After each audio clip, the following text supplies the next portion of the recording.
UK company SCA caught forging documents in US Navy contracts. An investigation is expanding globally to other countries and navies too. It might be a fraud case that will even make Fat Leonard look like a novice.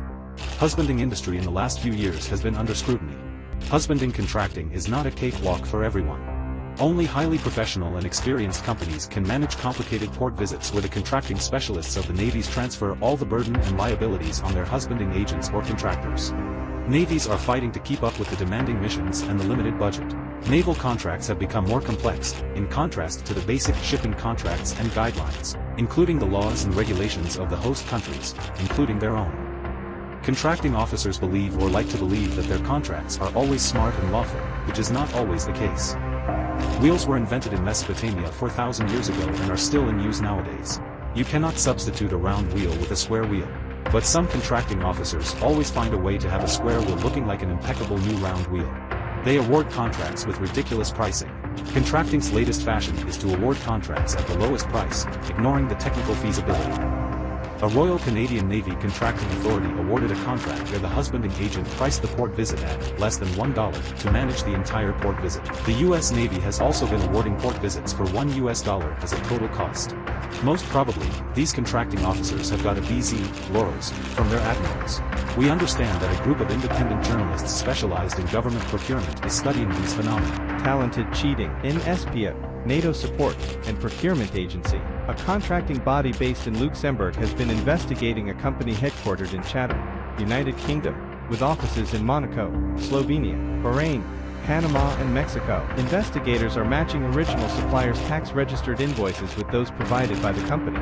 New evidence has surfaced that one USD charge for a port visit is a tactic to access the system, a free piece of cheese for a NAV contracting officers by the Laurels, BZ. Now are a nightmare for both the contracting officer, who awarded such ridiculous contracts, and their admirals. The investigation has evidenced forged inflated invoice from milk, food, fuel and port services submitted to the Royal Canadian Navy vessels and NATO countries' navies to recover cost, and gaining unbelievable roar, all without being evident. Unaware, subcontractors and fuel traders were shocked to learn that their invoices were forged and misrepresented for payments. The investigation is expanding globally to other countries and navies too.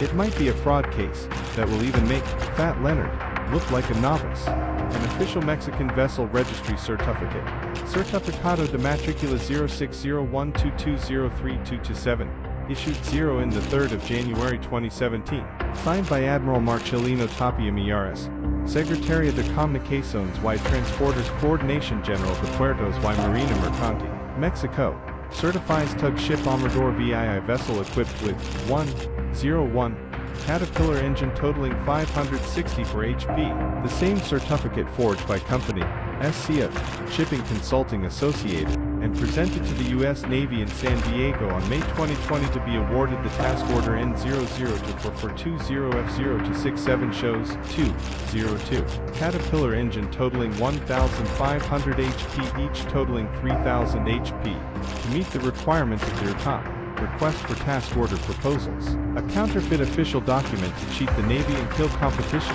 Both the original and forged documents are attached for reference. It is understood that U.S. Navy Fleet Logistics headquarters in Naples, Italy, is in possession of both these certificates. Is there a cover-up? SCA forged the certificate to match the requirements for a tug ship charter. Counterfeited document was produced to beat the system at the lowest price. SCA Group is owned by Mr. Johnny and Mr. Mario Landi. It is managed by siblings Mr. Jacopo and Ms. Laura Landi. They have a long history of forging documents. In fact, records show that Mr. Johnny has served 7 years in prison for forging customs paperwork to avoid paying import duties, taxes and VAT while smuggling meat and butter from non-European countries to Italy and Switzerland. He also holds a life ban to conduct business for fraudulent bankruptcy. Mr. Mario also served time in prison for forging customs documents on grain transaction in Italian port. The new generation of siblings Mr. Jacopo and Ms. Laura Landi seem to be following the family tradition. SCA Landis Family Company is reported to have been awarded contracts using forged documents. They have recently been awarded by the Royal Canadian Navy and the NSPO, heavily underbidding, perhaps with a mind to use forged documents to cover up the costs. The two produced documents are strong evidence of men's read. Competition of companies is important, but honesty in contracting is even more important. What you say?